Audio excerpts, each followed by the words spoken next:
So to all who subscribe my channel, so thank you so much po sa inyo.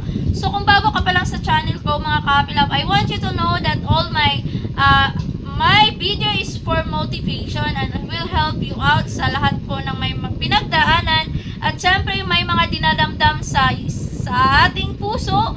So you are in a right video mga ka-happy love, dahil ikaw po ay matutulungan, dahil ako po ay magbibigay ng advice sa inyo na kailangan po nating isipin ang pagiging positibo at syempre at piliing maging masaya.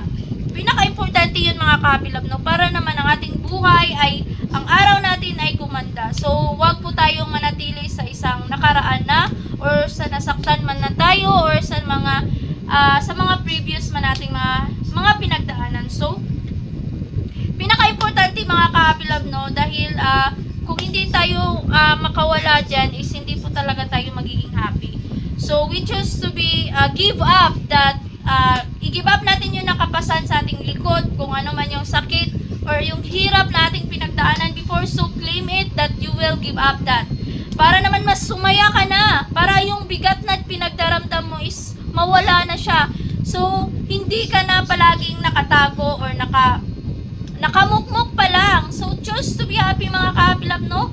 Dahil magiging epekto po yan sa ating marami pong epekto yan sa ating life. So, dahil dyan, nawalan ka ng gana sa buhay, nawalan ka ng pag-asa, di ba?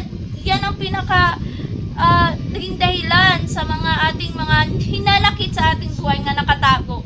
So, give up that kind of emotion. So, choose to be happy like that. So, i-give up natin. So, accept the reality na ang lahat po ay dumaan lang. So, dapat choose to be strong and choose to be happy, di ba?